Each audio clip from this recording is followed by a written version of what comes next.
Hello everyone. तो आज का हमारा टॉपिक है कारक और आपसे रिक्वेस्ट है कि आप इस चैनल को सब्सक्राइब कर लीजिए। ओके। कारक शब्द का शाब्दिक अर्थ है क्रिया को करने वाला।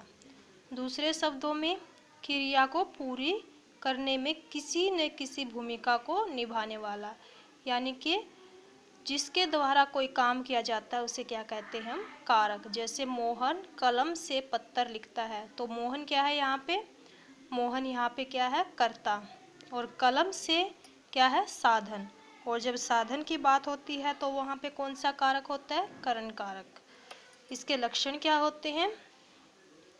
यह वह व्याकरणिक कोटि है जो यह स्पष्ट करती है कि संज्ञा और सर्वनाम आदि शब्द, यानी कि जो संज्ञा है और सर्वनाम है, इस जैसे जो शब्द होते हैं वो वाक्य में स्थित क्रिया के साथ, जो वाक्य में क्रिया होती है उसके साथ किस प्रकार की भूमिका से संबंधित है, यानी कि वो किस प्रकार से क्रिया से संबंध रखते हैं।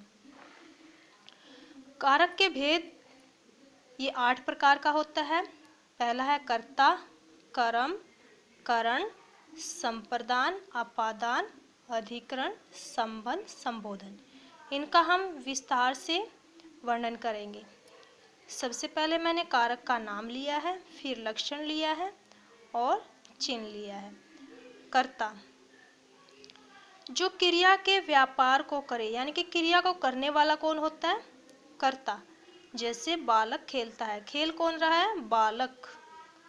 राम ने रावण को मारा, रावण को कौन मार रहा है? राम। तो यहाँ पे राम ने क्या हो गया है? कर्ता। यहाँ पे देखो बालक के साथ चिन्ह नहीं आया, लेकिन राम के साथ चिन्ह आया है। हम ना यहाँ पे सेंस पकड़ेंगे कि यहाँ पे काम कौन कर रहा है? काम को करने वाला ही करता है। कई बार साइन में, यानी कि चिन्ह में को और से का भी प्रयोग हो जाता है। जैसे मोहन को दिल्ली जाना है, दिल्ली किसको जाना है? मोहन को। तो यहाँ पे मोहन को आने से भी यहाँ पे कर्ता कारक है, यानी कि यहाँ पे काम कौन कर रहा है? मोहन। इसीलिए मोहन को दिल्ली जाना है, तो मोहन को क्या हो गया? कर्ता कारक। जैसे रोगी से उठा भी नहीं जाता, रोगी से उठा किससे नहीं जा रहा? रोगी से।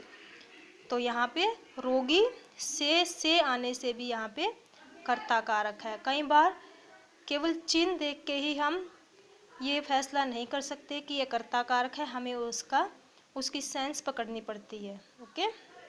अगला है कर्म, जिस पर कर्ता की क्रिया का फल पड़े, और इसका साइन है को, यानी कि काम के करने का फल जिसके ऊपर पड़े उसे हम क्या कहते हैं?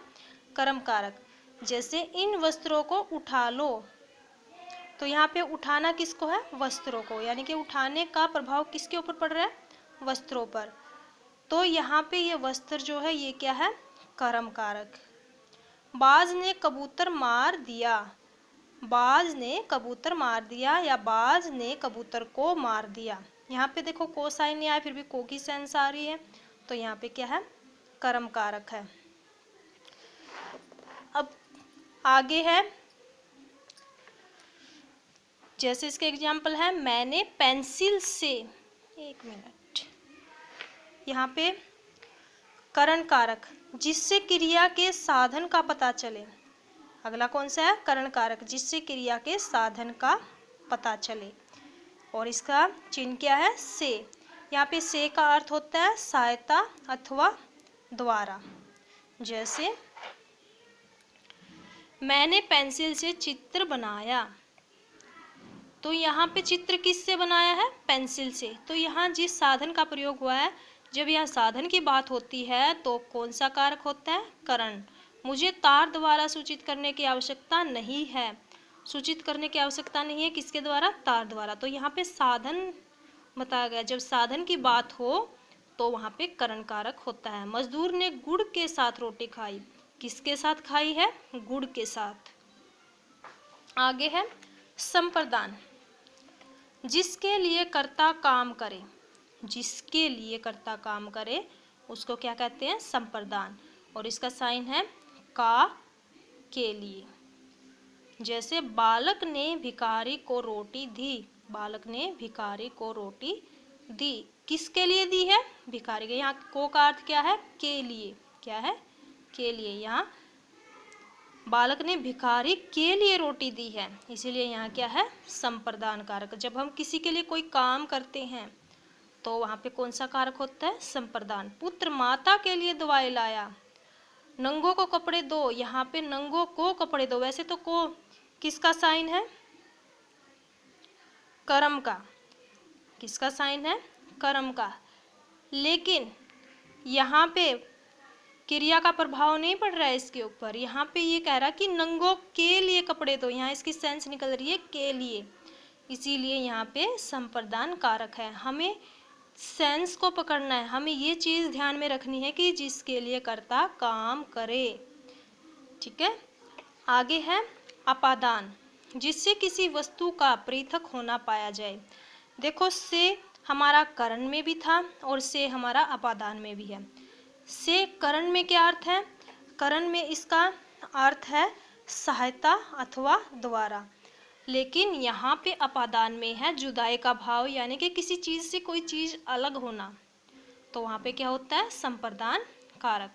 जैसे वृक्ष से पत्ता गिरता है, पत्ता वृक्ष से अलग होके नीचे गिर रहा है, तो इसलिए यहाँ पे क्या है? संप्रदान कारक। गंगा हिमालय से निकलती है, हिमालय से अलग होके जाती है वो, तो पानी जब हिमालय से अलग होके जाता है तो गंगा बहती है। तो गंगा हिमालय से निकलते हैं, यहाँ अलग होने का भाव पाया जाएगा और उसमें किसी की सहायता अथवा द्वारा का भाव पाया जाता है। तो यहाँ पे आपको इन दोनों में, जैसे एक कर्म और संप्रदान, इन दोनों में कन्फ्यूजन रहता है, और करण और अपादान, इन दोनों में कन्फ्यूजन रहता है। आपको इनमें कन्फ्यूजन नहीं रहना चाहिए, आपको इनकी सेंस पकड़नी है। आगे है संबंध, जिससे एक वस्तु का दूसरे से, यहाँ पे एक कर लो, जिससे एक वस्तु का दूसरे से संबंध प्रकट हो। जैसे इसके साइन क्या है? का, के, की। एग्जाम्पल क्या है? रमेश का भाई आया। किसका भाई आया? रमेश का। यहाँ पे संबंध बता रहा है कौन किसका भाई है। तो जहाँ पे हम किसी के साथ संबंध बताएं, जैसे कि यह पेन मेरा है, तो यहाँ पे रमेश का भाई आया। जब किसी का संबंध किसी दूसरे से बताया जाए तो वहाँ पे क्या होता है? संबंध कारक। इसमें आगे है अधिकरण कारक। अधिकरण कारक में क्या होता है? जिससे कर्ता की क्रिया के आधार का पता चले, कर्ता की क्रिया के आधार का पता चले। और इसके साइन होते हैं में, पर। में, पर। जैसे छत के ऊपर मत जाओ, छत के ऊपर, तो यहाँ पे छत के ऊपर क्या है? क्रिया का आधार है, यानी कि जा कहाँ रहा है वो? छत के ऊपर, और उसको छत के ऊपर जाने से क्या किया गया है? मना। तो यहाँ पे आधार का पता चल रहा है। घर के भीतर क्यों छिपे हो?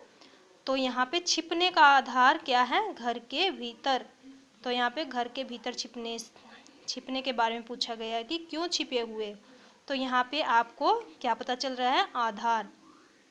अगर में और पर न हो और आपको आधार पता चल जाए तो वहाँ पे भी क्या होता है? अधिकरण कारक। हमारा लास्ट कारक है संबोधन, जिससे किसी को दूर से पुकारा जाए। जैसे हे, अरे, रे। जैसे कि कोई एग्जाम्पल ले लो, जैसे कोई अपने बेटे को बुला रहा है, अरे बेटा, या किसी और को अपने बच्चे की उम्र को बुला रहा है, अरे बेटा तुम कहाँ चले गए? तुम कहाँ चले गए? तो वो उसको संबोधित करके बोल रहा है। तो यहाँ पे जो ये अरे शब्द आया है, ये किसको प्रकट कर रहा है? संबोधन को।